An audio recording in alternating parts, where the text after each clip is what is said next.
سڵاتان لێبێت و ئەم کاتتان باش بینەرانی وازیز و خۆشەویستی تەلەڤیزیۆنی کۆمەڵە. بە یارمەتی هاوڕێیانی هاوکارم لەگەڵتانم بۆ پێشکەشکردنی هەواڵەکانی سەر لە بەیانی ڕۆژی پێنجشەممە. سەرەتا سەردێڕی گرنگترین هەواڵەکان.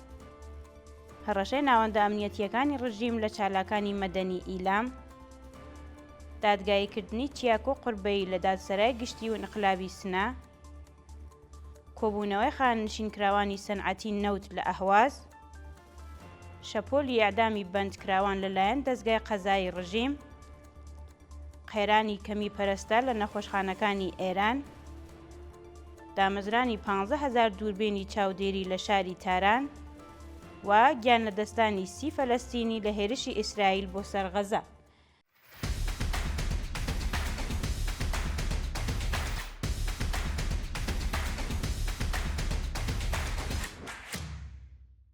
هەڕەشەی ناوەندە ئەمنیەتیەکانی ڕژیم لە چالاکانی مەدەنی ئیلام. بەپێی زانیاریەکان، ناوەندە ئەمنیەتیەکانی پارێزگای ئیلام هەڕەشەی توندیان لە بەڕێبەرانی مەراسمی نەورۆز کردووە و ڕێگەیان نەداوە خەڵکی ناوچەی کارزان ڕێوڕسمی نەورۆز بەڕێوە ببن. بە وتەی سەرچاوەکانی هەواڵ، چەند بەکرێگیراوی ڕژیم بە ناوەکانی یەزدان و سەیاد قوبادیان، نەبی عەسکەری، محەممەد میرزایی، مهدی سەنایی و تۆفیق نیاز لە ڕێگەی پەیوەندی تەلەفۆنیەوە هەڕەشەی توندیان لە چالاکانی مەدەنی ناوچەی کارزان کردووە و ڕایان گەیاندووە کە ئەگەر هەوڵ بدەن ڕێوڕسمی نەورۆز لەو ناوچەیە بەڕێوە ببن، ڕوبەڕووی سزای تند دەبنەوە. دادگاییکردنی چیاکۆ قوربەیی لە دادسەرای گشتی و ئینقلابی سنا. ڕۆژی چوارشەممە 20 خاکە لێوەی 1404 هەتاوی، جەلەسەی دادگاییکردنی چیاکۆ قوربەیی چالاکی مەدەنی خەڵکی سنا لە دادسەرای گشتی و ئینقلابی ئەو شارە بەڕێوەچوو. بەپێی زانیاریەکان، چیاکۆ قوربەیی لەلایەن دەستگای قەزای ڕژیمەوە بە تەبلیغ دژی نظام لە ڕێگەی هەڵگرتنی هێماکانی کۆمەڵە و بەشداری لە مەراسمی پرسەی دایە فەراست، دایکی دادخوازی کوردستان و تێکدانی ئاسایشی گشتی تۆمەتبار و بەرگری لە خۆی کردووە.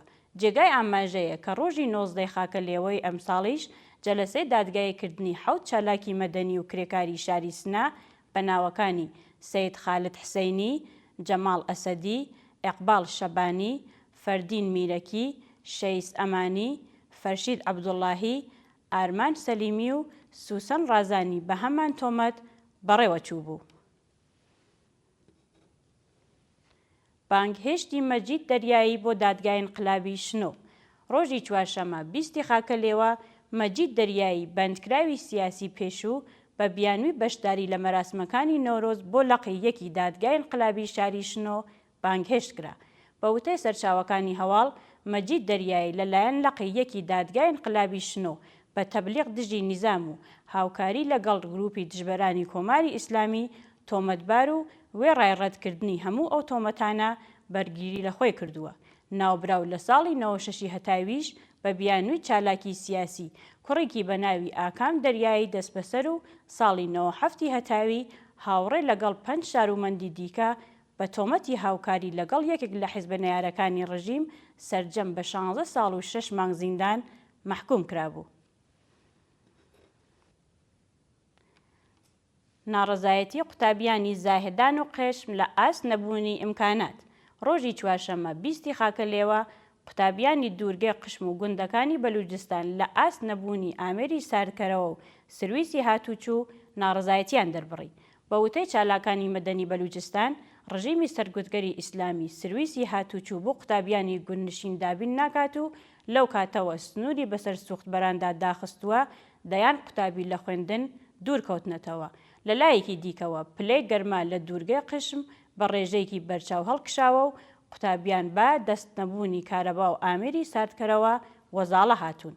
لە هەواڵێکی دیکەدا 13 خوێندکاری زانکۆی زانیاری پزیشکی ئێرانشار بەهۆی نەبوونی ئامێری ساردکەرەوە تووشی گەرما بردووی بوون. لە حاڵێکدا بەڕێوەبەرایەتی زانکۆ 300 ملیۆن تمەنی بۆ دانانی دووربینی چاودێری سەرف کردووە. کۆبوونەوەی خاننشینکراوانی سەنعەتی نەوت لە ئەهواز. ڕۆژی سێشەممە 19 خاکە لێوە، خاننشینکراوانی سەنعەتی نەوت لە خوزستان دژ بە دۆخی خراپی مەعیشەتی لە بەردەم سندوقی خاننشینی شاری ئەهواز کۆبوونەوە. خاننشینکراوانی ناڕازی با بەدەستەوەگرتنی پلاکارد خوازیاری زیادکردنی حەقدەست بە پێی ڕێژەی هەڵاوسان، دابینکردنی بیمەی دەرمانی کارامە، بەکردەوە دەرهاتنی گەڵاڵی هاوسانسازی و هەڵوەشاندنەوەی بڕیاری دەوڵەت بۆ تێکەڵکردنی سندوقەکانی خانەنشینی بوون. ناڕەزایەتی ماڵدزراوانی شێرکەتی تەراوەت نەوین لە قەزوین. ماڵدزراوانی شێرکەتی تەراوەت نەوین ڕۆژی چوارشەممە 20 خاکە لێوە بۆ یەکەم جار لە ساڵی تازە لە ئاست قەرەبوو نەکردنەوەی زیانەکانیان ناڕەزایەتیان دەربڕی. بەپێی ئەو ویدۆیانە لە تۆڕە کۆمەڵایەتیەکان بڵاوکراوەتەوە، ماڵدزراوانی شێرکەتی تەراوەت نەوین لە بەردەم دادگوستەری قەزویندا خۆپیشاندانیان کردووە و بە وتنەوەی دروست خوازیاری قەرەبووکردنەوەی زیانەکانیان بوون. ناڕازیان ڕایان گەیاند ماوەی 1 ساڵە دەوڵەت بەڵێنی درۆیان پێ ئەدات و هێشتا چارەنووسی سەرمایەکانیان دیار نییە. شەپۆلی ئیعدامی بەندکراوان لەلایەن دەستگای قەزایی ڕژیم. لە ڕۆژانی ڕابردوودا حکمی ئیعدامی 18 بەندکراو بە تۆمەتەکانی پەیوەندیدار بە مادەی هۆشبەر سیاسی و کوشتنی بانقەست لە زیندانەکانی مەشهەد، شاهرود، ئەلیگودەرز، قۆم، قەزەلحەسار و گوناباد جێبەجێ کراوە. ڕۆژی سێشەممە سزای سێدارەی 5 بەندکراوی سیاسی عەقیدەتی بە ناوەکانی فەرهاد شاکری، عەبدولحەکیم گورگیج، عەبدوڵڕەحمان گورگیج، تاج محەممەد خورماڵی و مالک عەلی فەدایی نەسەب لە زیندانی مەشهەد جێبەجێ کراوە. بەیانی چوارشەممەش سزای 5 بەندکراوی دیکە لەوانە سێژن کە لە هەمان زیندان جێبەجێ کراوە کە ناسناوی دوو کەسیان بریتیە لە ئەمیر ئەحمەد سەنایی و محەممەد ڕەزا دامیدە. لە لایەکی دیکەوە 8 بەندکراو بە تۆمەتەکانی کوشتنی بانقەست و پەیوەندیدار بە مادەی هۆشبەر لە زیندانەکانی قەزلحەساری کەرەج، قۆم، شاهرود، گوناباد و ئەلیگودەرز لە سێدارە دراون کە ناسناوی 7 کەسیان بریتیە لە غوڵام ڕەزا پەرداختە، سەمیر قاسمی، بەهرام هوداوەندخانی، سالار ئەمیر جەلالی، ئەبولفەز کەریمی، ئیسماعیل دەحمەرد و شەهرام گودەرزی. ڕفاندنی پەریسا دەرویش چالاکی مەدەنی مەشهەد لەلایەن ئیدارەی ئیطلاعات. پەریسا دەرویش چالاکی مەدەنی تەمەن 30 ساڵی خەڵکی مەشهەد لەلایەن هێزە ئەمنیەتیەکانەوە دەست بەسەر و بێسەروشێن کرا. بە وتەی سەرچاوەکانی هەواڵ مانگی ڕەشەمەی ساڵی 1403 هێزە ئەمنیەتیەکانی مەشهەد بەبێ بەڵگەی قەزایی پەریسا دەرویشیان دەست بەسەر و بۆ شوێنێکی نادیار گواستەوە. ڕۆژی چوارشەممە 20 خاکە لێوەی 1404 بنەماڵەی ئەو بەندکراوە بۆ چەندەمین جار سەردانی ناوەندە ئەمنی و قەزایەکانی ڕژیمیان کرد، بەڵام هیچ وەڵامێکیان وەرنەگرت و خوازیاری یارمەتی ڕێکخراوەکانی مافی مرۆڤ بوون. قەیرانی کەمی پەرستار لە نەخۆشخانەکانی ئێران. سەرۆکی ڕێکخراوی نیزام پەرستاری ئێران ڕۆژی چوارشەممە 20 خاکە لێوە ڕایگەیاند ئاماری کۆچکردنی پەرستارانی ئێران لە نێوان ساڵەکانی 1400 بۆ 1402 دو هێندە زیادی کردووە و سیستەمی بێهداشت و دەرمان تووشی قەیرانێکی جدی بووە. بە وتەی ئەحمەد نەجاتیان ڕەوەندی کۆچکردنی پەرستارانی ئێران نیگەرانی لای وەزارەتی بێهداشت و دەرمان دروست کردووە و ئەو پەرستارانەش کار دەکەن هێشتا داخوازیەکانی ساڵی ڕابردوویان بە تەواوی وەرنەگرتووە. لە لایەکی دیکەوە هەزاران دەرچووی بواری پەرستاری لە زانکۆکانی ئێران بێکارن و هەندێک لە نەخۆشخانەکان پەرستاری ئەفغانستانی بە کەمترین ڕێژەی حەقدەست دادەمەزرێنن.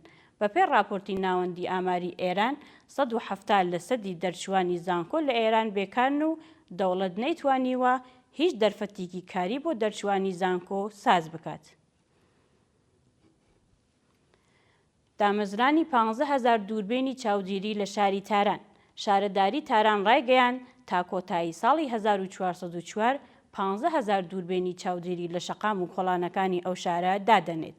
بە وتەی شارەداری تاران دانانی 15,000 دووربێنی چاودێری 3,000 ملیەرد تمەن بودجێ دەوێت و ناوەندە دەوڵەتیەکان دەتوانن بۆ کۆنتڕۆڵکردنی ترافیک، شناسایی خۆپیشاندەران، ئازارگەرانی خەڵکی مەدەنی و ببورن دژبەرانی حجابی ئیجباری کەڵکی لێوەربگرن.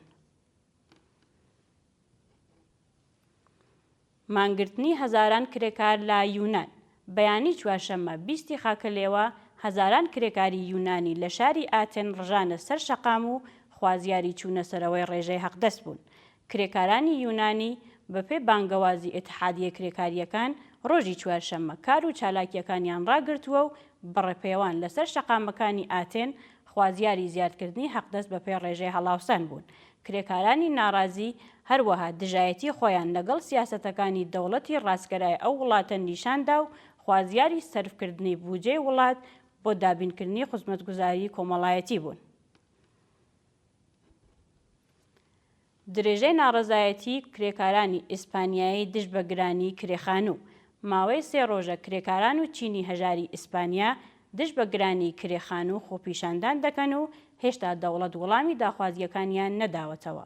ڕۆژی چوارشەممە هەزاران کرێکار و کارمەند بۆ سێهەمین ڕۆژی بەردەوام دژ بە سیاسەتەکانی دەوڵەتدڕژان لەسەر شەقامەکانی شاری مادرید و خوازیاری کەمکردنەوەی نرخی کرێخانوو و بەهای مەسکەن بوون. شایانی باسە کە کرێکاران هۆشداریان بە دەوڵەت داوە کە ئەگەر داخوازیەکانیان جێبەجێ نەکات گەورەترین مانگرتنی سەراسەری لە وڵاتە بەڕێوە ئەبن. دوایین هەواڵمان سەبارەتە بە گیان لە دەستانی 30 فەلەستینی لە هێرشی ئیسرائیل بۆ سەر غەزا.